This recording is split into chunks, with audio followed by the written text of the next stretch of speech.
தூத்துக்குடி மாவட்டம் வில்லாத்திக்குளத்தில் 12ஆம் வகுப்பு மாணவி கொடூரமான முறையில் கற்பழிக்கப்பட்டு கொலை செய்யப்பட்டுள்ளார். இந்த நாடு நாசமாக போச்சு. ஏன்னா இந்த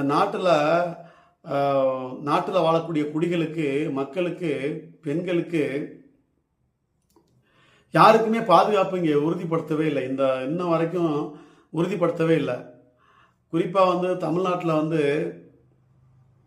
இந்த திராவிட கட்சியை ஆட்சிக்கு வந்ததுலேருந்து எங்கே பார்த்தாலும் கொலை, கொள்ளை, கற்பழிப்பு இப்படி தான் போயிட்டுருக்கு. அதுவும் பெண்களுக்கு சுத்தமாகவே எந்த பாதுகாப்பும் இல்லை.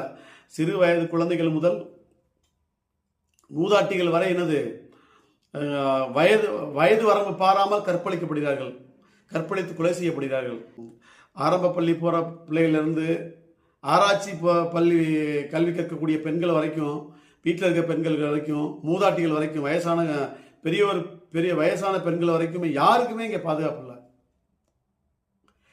இந்த மாதிரி இந்த அரசு இதை கண்டுக்கிறவே மாட்டேங்குது. இதுக்கான ஒரு முன்னெடுப்பை எடுக்கணும். பெண்களுக்கான பாதுகாப்பை உறுதி செய்யணும். பொய்யான வாக்குறுதி, ஒவ்வொரு தேர்தல் வரையிலையும் பொய்யான வாக்குறுதி தான் கொடுக்குறாங்க. ஆனால் இது வரைக்கும் பெண்களுக்கான பாதுகாப்பை உறுதிப்படுத்தவே இல்லை.